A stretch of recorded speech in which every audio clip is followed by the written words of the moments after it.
Well, I must say you are a natural at this. This has been the most fuss-free recruitment event we have held in the past 3 years.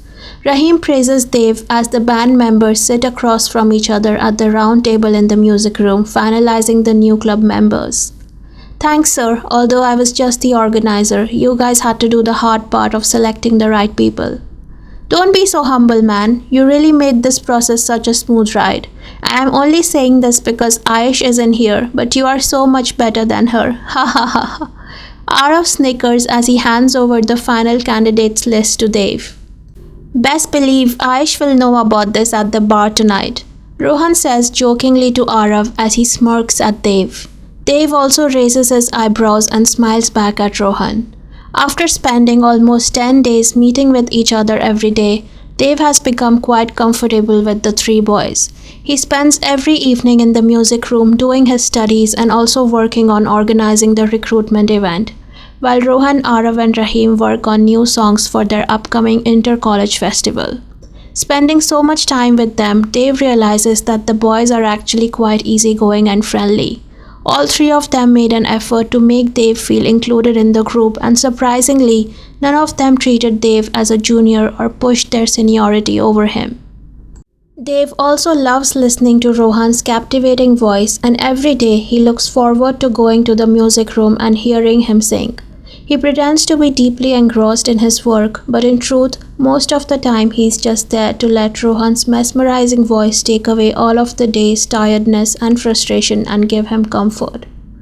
After that night at his house, Rohan neither tried to flirt with Dev, nor did he go out with other girls as he usually did. Oftentimes, girls would ask for his number or request Rahim and Arav to set them up with him, but Rohan refused to meet with anyone. Aisha noticed this sudden change of behavior in Rohan, and it made her happy to see that Rohan isn't ditching her to go out with other girls anymore. She could finally spend her nights at Rohan's house just chilling with him, watching movies, or sitting in jam sessions in his room with Arav and Rahim. Dev, you are coming with us to celebrate tonight. I won't accept any of your usual excuses, Arav says, grabbing his backpack and getting up from the table. Yes, sure, Dev says as he works out in his head how much he would have to pay for going out tonight. He knew that these guys often went to the most expensive clubs and bars in the city. Dev had saved up quite a bit by working part-time jobs during his school years, but going with these guys for one outing meant spending at least a month's worth of an average person's salary. Call Aish and ask her to directly come to Grappa. I don't think she had any classes today, Rahim says as all of them walk out of the room. Dev switches off the music room lights and locks the door shut before walking out with the three of them.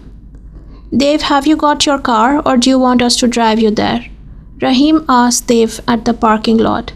Rahim and Arav were not locals in the city, so they lived together in an apartment near the university and usually traveled in the same car. No, I haven't got the car today, Dev says hesitantly. He can come with me. We'll meet you at the bar, Rohan declares before opening his car door and getting in the driver's seat. Alright then, see you there, says Arav before he and Rahim get into their car. Dev also settles in the passenger seat of Rohan's car. After a few moments of awkward silence between them, Rohan decides to say something. You really did a good job with the recruitment event. Thanks to the seamless process, all we had to do was judge the candidates. You should be proud of yourself. Thank you, sir, Dev says quietly. Dev knew that there is no reason to be nervous, but somehow he couldn't help but feel edgy around Rohan. Due to the strange atmosphere between them and the fact that for the first time in the past 10 days they were alone together, Dev couldn't help but feel anxious around Rohan. His hands were so tightly interlaced together that they had become red, and he could feel his palms getting sweaty. You don't have to call me sir, you can just call me by my name. How is everyone at home? You have a little sister, don't you? Yes, she is in the 5th grade right now. She's also studying at the boarding school in Dehradun. That's good. I bet she's as smart as you. Rohan looks at Dev and gives him a gentle smile. When Rohan smiles at Dev, Dev couldn't help but look away.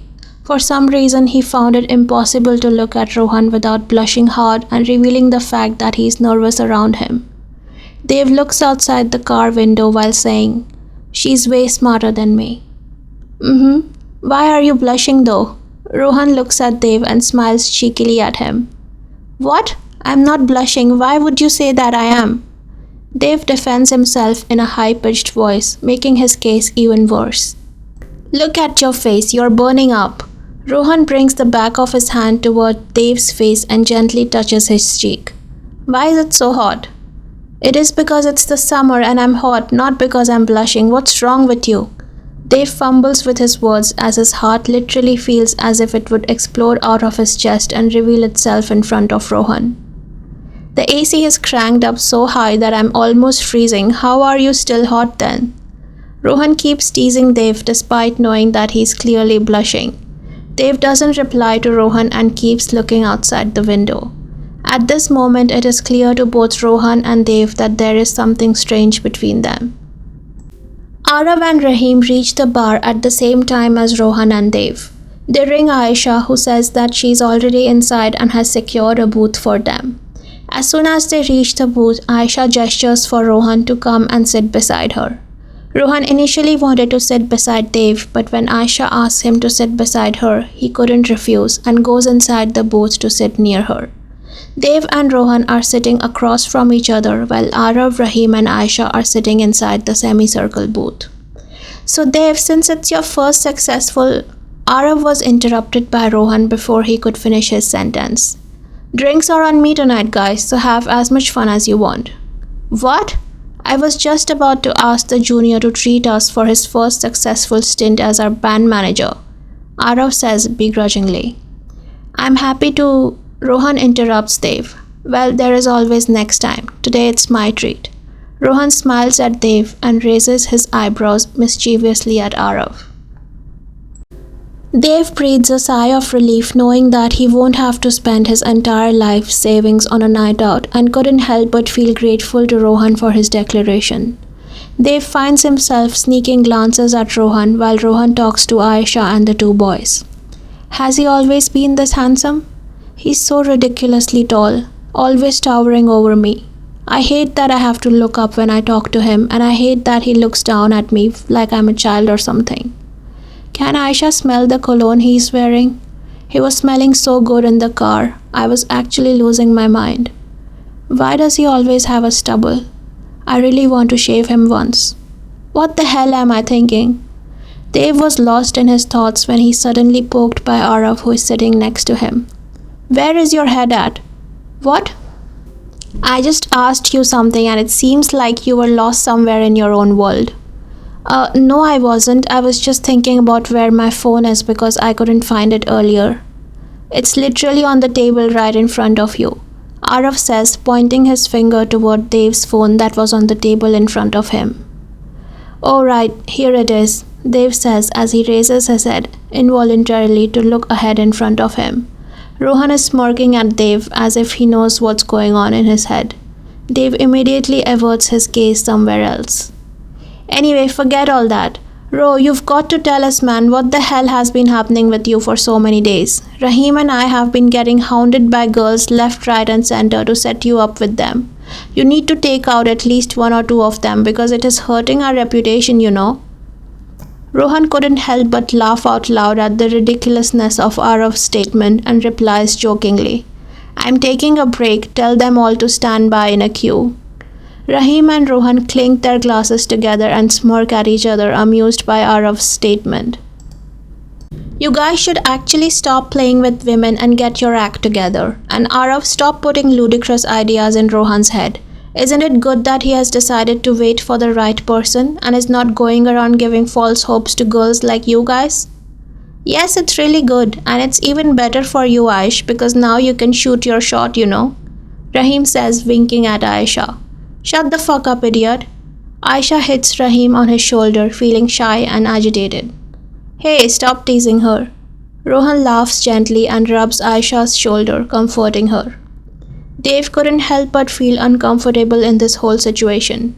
As he observes the dynamic between Aisha and Rohan, he realizes that he's not the only one who feels a type of way toward Rohan. Hi guys, this was the end of chapter 6. Let me know how you guys liked it.